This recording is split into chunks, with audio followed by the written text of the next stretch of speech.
Hey everyone, welcome back to the Crypto ZX channel. You guys know what time it is. We're going to be talking about none other than XRP.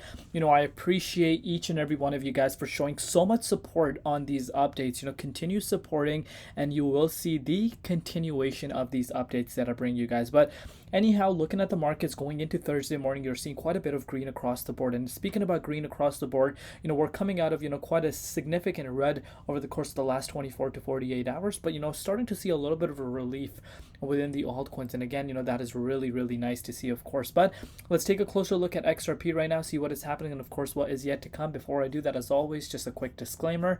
Anything on this channel is not financial advice. Always do your own due diligence and research when you are investing in crypto. So I really wanted to go over this specific, article and, some key components, that are made by Bill Morgan, who's a pro crypto lawyer. So, let's dive into it. I'm going to share my personal thoughts as to what I think and, some specific dates we need to keep in mind.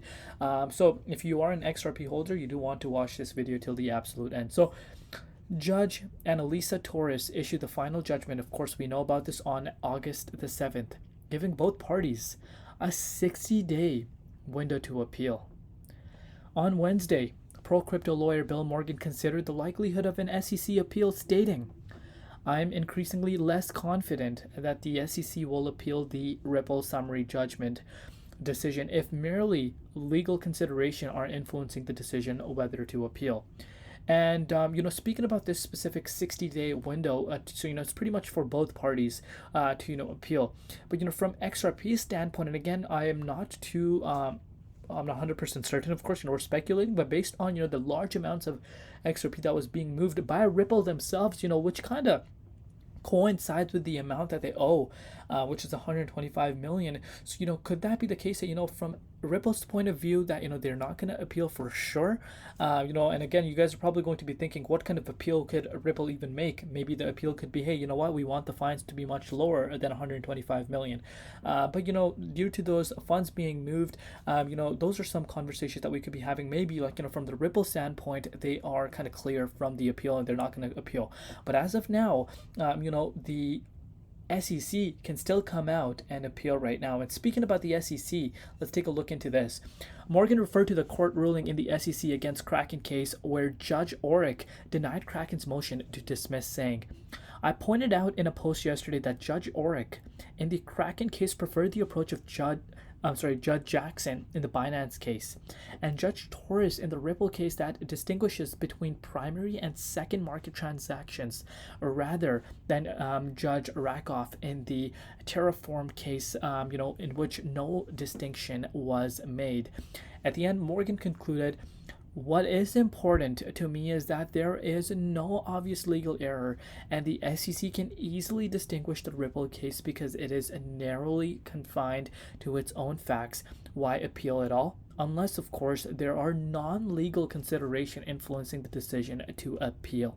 So this is what, Bill Morgan has to say.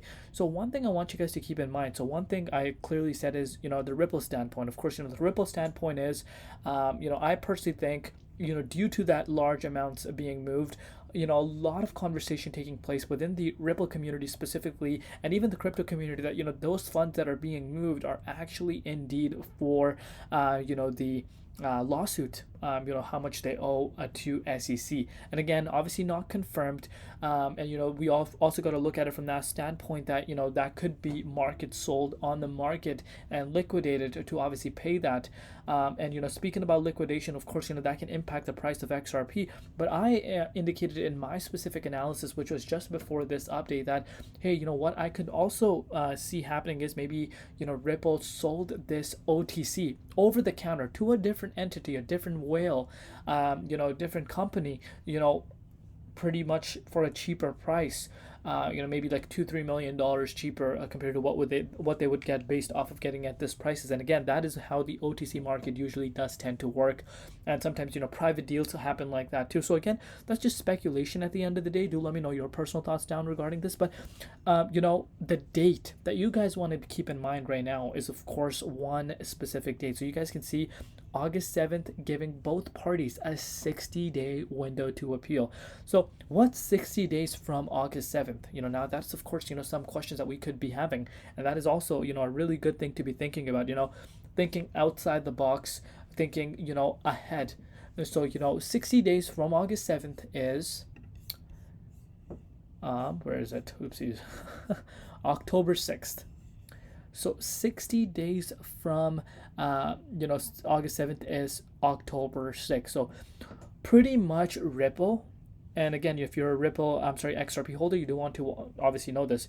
So pretty much until October 6th, Ripple as well as SEC have a time to come and appeal whatever the decision is, which the decision is $125 million fine that Ripple pays to the SEC. So either or, and both parties can actually come and appeal, and which of course, will get this case going longer and longer. I know a lot of people don't want to hear that, but again, we need to be realistic. And until then, the investor confidence in terms of, the broader market investor confidence, I don't think we're going to see that change, until this is completely over. If we don't see an appeal, now hear me out. If we don't see an appeal, what I project is, once this date is crossed, I don't know how, the court system works. Correct me if I'm wrong at the end of the day. This is, a discussion at the end of the day. Let me know what you personally think. So is the lawsuit, can they come and appeal after this specific date, or no, it's done?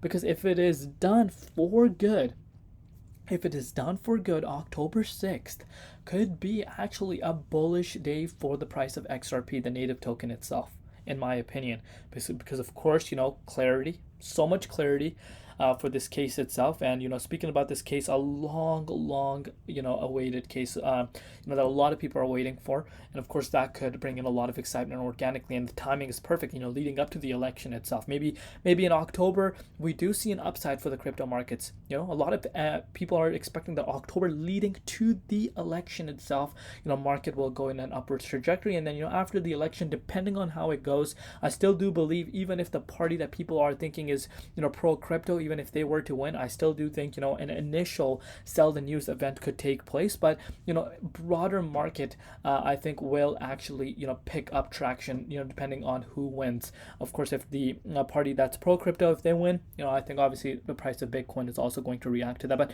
October 6th is the date that you want to be keeping an eye out on. Looking at the dominance index, I spoke about this in one of my other updates. If you did watch that, great. 57.18%, hence you're seeing quite a bit of green across the board right now. You are seeing the dominance, pulling down, while Bitcoin is actually making a move towards the upside. And speaking about Bitcoin, you can see Bitcoin is trying to retest and that key psychological resistance at $60,000. And of course, we know the significance of that. As you guys know, we're in the danger zone. I know you guys are probably wondering, we're in the 23.6 crypto ZX. Why is this the danger zone? Because guys, this is, a very, very important key support line. If we're able to lose this, we could see more downside, especially even the $53,000, which I've been speaking about. And yes, guys, that could still be a reality. Me personally, I don't get excited for the broader market until, the price of Bitcoin does cross $64,000. And of course, the people that regularly view this channel know that. But let's take a look at what's happening with XRP. So XRP has been able to reclaim back above that key resistance. Of course, we wicked back down to the 55.5 cents. But, it's picking up traction again, exactly what I've been anticipating. And I do believe you will see XRP reclaiming that 65 cents quite fast, especially if Bitcoin is able to, pick traction up. And again, a 65 cents move is only a 13% move towards the upside. And if Bitcoin is able to even get back to the 64K range and dominance falls lower, maybe down to 56.7%, I think we could actually see that happening. So, we need to look at that factor. Of course, if tomorrow SEC comes and appeals, negative impact. There's no doubt about that. So we need to keep these factors in mind. Let me know your personal thoughts down below regarding this. Love each and every one of you guys. Thank you so much for all your support. We'll see you tomorrow in Crypto ZX, and peace out.